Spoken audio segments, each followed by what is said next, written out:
Bienvenue au cœur du crime, un podcast issu des archives d'Europe 1. Savez-vous que plus d'un tiers des crimes et délits commis en France sont traités par la gendarmerie nationale? Je m'appelle Yann Kermadec. Je suis commandant de gendarmerie. Je dirige une section de recherche dont la mission essentielle est une mission de police judiciaire.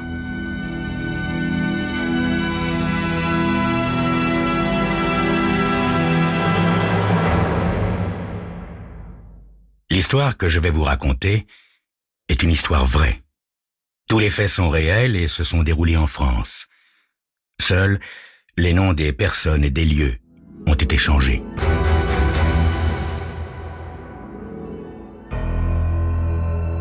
C'est couru d'avance, me dit Levin, mon avocat. Vous allez vous faire épingler pour kidnapping. Le jury n'aura même pas besoin de siéger à huis clos. Non, mais vous vous rendez compte, Mike?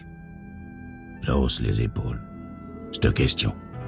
Évidemment que je me rends compte. C'est votre tête qui est en jeu, poursuit Levin. Je pense que vous comprenez cela.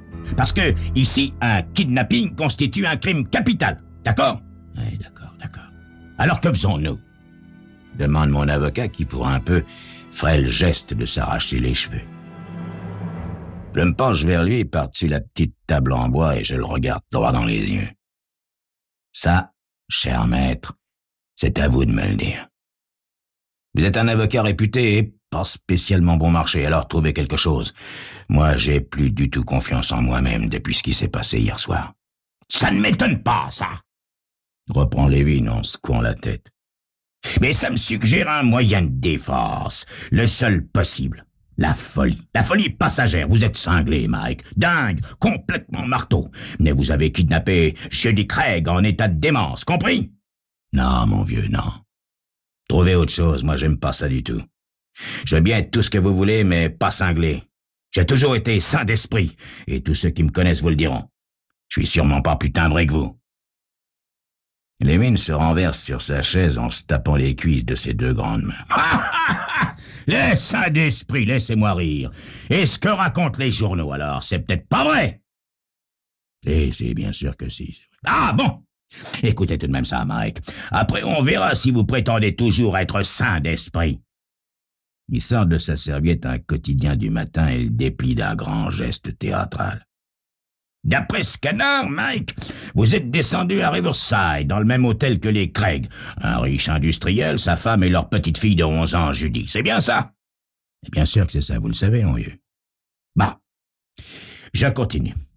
Vous mettez au point le kidnapping et hier soir, vous vous emparez de la petite Judy pendant qu'elle est toute seule sous la véranda devant l'hôtel. Vous la faites monter sur le siège arrière de la voiture que vous avez volée, vous la bâillonnez, vous lui liez les mains et les pieds. Et ensuite, que faites-vous? Vous vous dirigez tranquillement vers Campbell's Crossing, sachant qu'on ne remarquera pas l'absence de Judy avant 2 bonnes heures. À ce moment-là, vous serez arrivé à Campbell's Crossing. Vous aurez fait basculer la voiture dans un fossé, transporté la petite sur un yacht loué sous un faux nom et pris le large en attendant de toucher la rançon. Nous sommes toujours d'accord, Mike? Oui, tout à fait d'accord. $1 million. J'allais demander $1 million. Levin a un sourire sardonique. Seulement, vous n'êtes jamais arrivé à Campbell Crossing, Mike. Vous teniez l'enfant, vous aviez pris suffisamment d'avance pour disparaître en douce avant que l'alerte ne soit donnée. Le $1 million était presque dans votre poche. Ah, ça suffit, Levin. Ne remets pas le couteau dans la plaie. Mais Levin poursuit comme si j'avais rien dit. Et alors, que fait notre kidnappeur de choc, saint d'esprit et parfaitement sensé? Levin se met à marcher de long en large, comme s'il s'adressait à un jury, puis se tourne vers moi. « Et qu'avez-vous fait alors, Mike, hein? » Je me recroqueville sur ma chaise et murmure. Je me suis endormi. Ouais, je me suis endormi. Levin me jette un regard triomphant. « Parfaitement! Vous vous êtes endormi. Vous avez soigneusement garé la voiture au bord de la route et vous vous êtes endormi. Honnêtement, Mike, vous croyez que c'est là le comportement d'un homme sain d'esprit? Ben, je voulais pas qu'il arrive du mal à la gosse, c'est tout. Mais oui, bien sûr, bien sûr. Il est tout à fait normal qu'un kidnappeur fasse un petit somme au bord de la route 1 heure à peine après un enlèvement, hein? Ah, faites-moi grâce de vos sarcasmes, Levin. Je sais pas ce qui m'a pris, j'ai éprouvé une drôle de sensation, comme si j'allais perdre conscience, tourner de l'œil, quoi. Vous comprenez ça? J'avais pas précisément sommeil. Possible, Mike. Mais vous avez bel et bien piqué un roupillon. Vous dormiez comme un bébé quand ces aimables touristes vous ont découvert. Et quand ils ont découvert la petite fille bâillonnée à l'arrière de la voiture, vous ne leur en voulez pas trop d'avoir appelé la police. Mais non. Mais je peux pas imaginer non plus ce qui m'est arrivé. J'avais pas bu, j'étais pas drogué, j'avais pas sommeil. J'étais même plutôt excité. Qui ne l'aurait pas été, hein, au beau milieu d'un enlèvement. Je regardais constamment par-dessus mon épaule pour voir si la petite allait bien, si son bâillon ne l'étouffait pas, vous comprenez? Mais je me sentais tout à fait en forme, et puis, tout à coup, j'ai craqué. Et quand je suis revenu à moi, j'étais entre les mains de la police. Très juste, Mike. Et le médecin de la police qui vous a examiné quand on vous a amené ici la nuit dernière a reconnu que vous n'étiez ni ivre ni drogué, que vous n'aviez pas eu de malaise cardiaque alors, hein? Il vaut mieux regarder les choses en face, mon vieux. Vous étiez cinglé. Et il fallait même que vous le soyez pas mal pour vous endormir au beau milieu d'un kidnapping, non? Ouais, possible. En tout cas, je m'en suis pas rendu compte. On ne s'en rend jamais compte, Mike, mais en tout cas, c'est l'argument que nous utiliserons pour votre défense. C'est notre dernière chance. Il me tapote l'épaule en me regardant avec une sympathie sincère. Et puis, ne vous en faites pas, Mike. Si vous êtes... légèrement dérangé, ce ne sera probablement que passager, et ça vous sauvera à coup sûr de la chaise électrique. Il regarde sa montre et ajoute « Je vais vous envoyer 2 psychiatres qui vous examineront sérieusement. Allez, bon courage, mon petit vieux, et à bientôt. » Les psychiatres que m'envoie Levin sont des types plutôt sympathiques, mais leur façon d'agir me dépasse complètement. Ils me posent les questions les plus bizarres et parlent entre eux dans un tel charabia que je me demande s'ils n'ont pas besoin eux aussi de se faire examiner. Je finis tout de même par les convaincre que je suis complètement cinglé, car il faut l'être, n'est-ce pas, pour s'endormir en plein kidnapping. Mais à partir de ce moment-là, et jusqu'au jour du procès, l'idée que je puisse être effectivement devenu fou me tourmente bien plus que celle d'être un ravisseur pris en flagrant délit et risquant la peine capitale. Après les témoignages de Judy Craig, des automobilistes qui se sont arrêtés près de ma voiture pour m'aider et des policiers chargés de l'affaire, il ne subsiste pas l'ombre d'un doute dans l'esprit des jurés. Je suis un monstre, un ravisseur d'enfants. Et Levin, ce cher Levin, ne peut rien contre cela. Sinon, continuer à insister dans son contre-interrogatoire sur ce fait plus que bizarre. Quand on m'a appréhendé, je faisais un petit somme au bord de la route.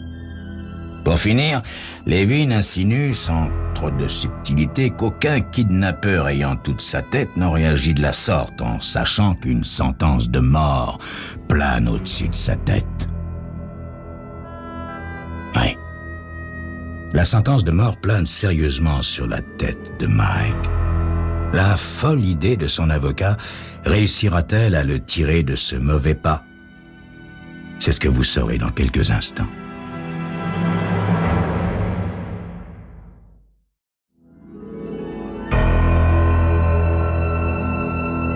Après avoir kidnappé une fillette de 11 ans, Mike est arrêté de manière fort curieuse. Des touristes le découvrent endormi au volant de sa voiture au bord de la route, l'enfant bâillonné et ligoté sur le siège arrière. Pour ce crime, il risque la peine capitale, à moins que son avocat ne réussisse à convaincre le jury que Mike a été saisi de folie passagère. Bientôt, je me détends un peu. Les jurés commencent à considérer comme Levin que je suis complètement maboule. Je le vois au regard furtif et effrayé qui me lance du coin de l'œil. Levin a fait venir aussi les 2 psychiatres qui témoigneront le moment venu de mon dérangement mental et il m'a conseillé de me montrer aussi ahuri et déboussolé que possible. Et je dois dire que je ne lésine pas. Je mets toute la gomme. L'affaire est dans le sac, Mike. me murmure Levin en remuant à peine les lèvres. Puis le ministère public appelle le docteur Julius Anderson à la barre des témoins. Je reconnais le toubib qui m'a examiné au moment de mon arrestation. À partir de ce moment-là, mon procès devient aussi fou que je suis censé l'être. Le procureur pose à Anderson les questions les plus ahurissantes. Quant à moi, je joue si bien mon rôle d'abruti que je sombre dans une espèce de somnolence. Décidément. J'en émerge au moment où le procureur, s'adressant toujours à Anderson, demande « Docteur, vous venez dire au tribunal quelle sorte de chemise portait l'accusé la nuit de son arrestation ?» Une chemise blanche très propre à col amovible, un col fortement empesé. Merci. Maintenant, voulez-vous nous dire, je vous prie, si l'accusé, lorsque vous l'avez examiné ce soir-là, était sous l'effet de somnifères, d'alcool, de drogue, ou s'il semblait menacé d'une attaque, d'un coup de sang ou de quoi que ce soit qui pourrait expliquer cet arrêt au bord de la route, alors même qu'il était en train de commettre un crime capital. Pour autant que je puisse en juger, il ne souffrait de rien de tout cela. Il est évident qu'il dormait. Et qu'avez-vous pensé, alors? Qu'il était fou, dit Anderson en grimaçant un sourire. Et vous le pensez toujours? Non, monsieur. Depuis, j'ai changé d'avis. Ah oui? Et qu'est-ce qui vous a fait changer d'avis? Le témoignage de la petite fille kidnappée hier à la barre. Tiens, et sur quoi portait ce témoignage? Sur le fait que l'accusé tournait toujours la tête vers la droite. Levin bondit sur son siège. « Objection !» Le juge frappe un coup sec de son marteau. « Objection rejetée. Poursuivez, docteur. Expliquez-nous pourquoi le fait que l'accusé tournait constamment la tête à droite a pu vous faire changer d'avis. » Eh bien, voilà. Judy Craig nous a dit qu'en conduisant, l'accusé tournait fréquemment la tête pour la regarder par-dessus son épaule droite, tandis qu'elle gisait allongée, ligotée et bâillonnée sur le siège arrière. « En effet, dit le procureur, c'est consigné dans le rapport. » Ensuite, poursuit Sanderson, ensuite je me suis souvenu d'un cas étrange dont j'ai lu le récit quand j'étais encore à la faculté de médecine. « Objection !» crie encore Levin, mais simplement pour la forme, parce qu'il n'a pas plus que moi la moindre idée de ce qui se passe.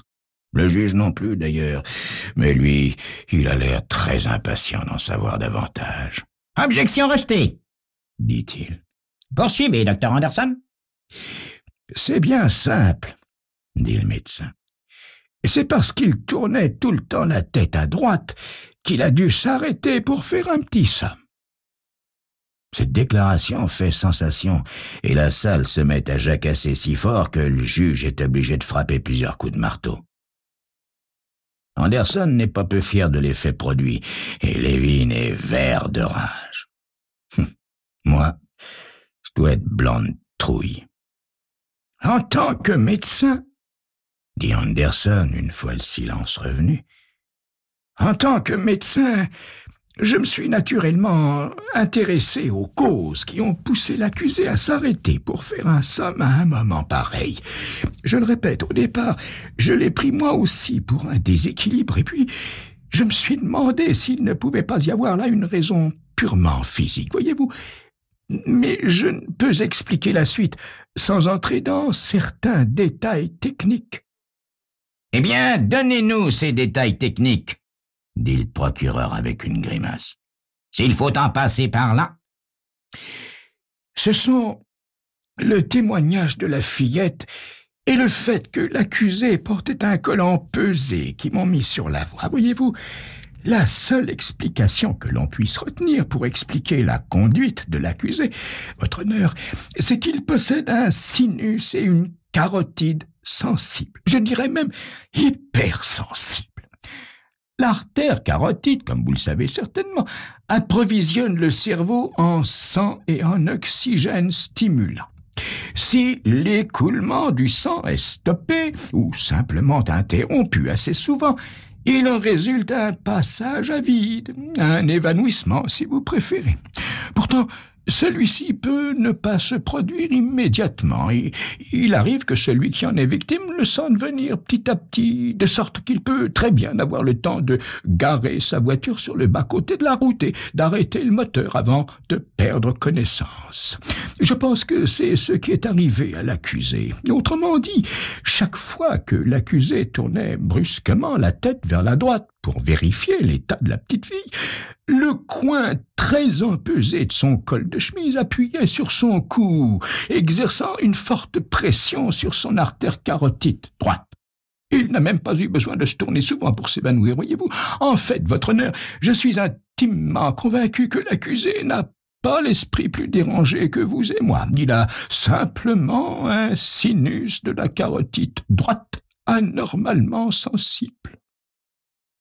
Oubliant complètement le protocole, mon avocat bondit sur ses pieds en hurlant « C'est ridicule! Qu'est-ce que c'est que cette histoire de col empesé, de sinus et de carotide? Je n'ai jamais rien entendu de plus absurde !»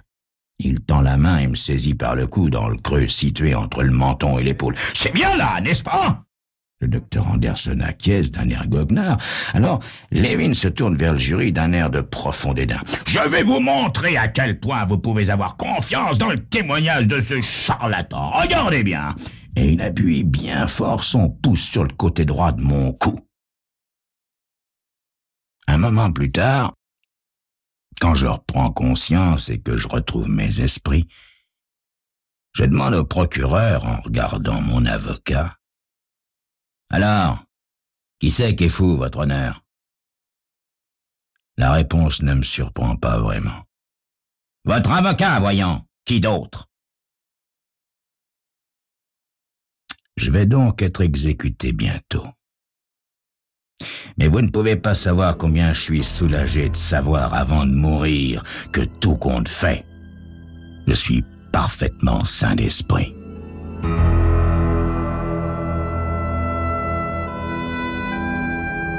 Vous venez d'écouter Au cœur du crime, un podcast issu des archives d'Europe 1. Réalisation Julien Tarot. Production Raphaël Mariat. Patrimoine sonore Sylvain Denis, Laetitia Casanova et Antoine Reclus. Promotion Marie Corpet. Au cœur du crime est disponible sur le site et l'appli Europe 1.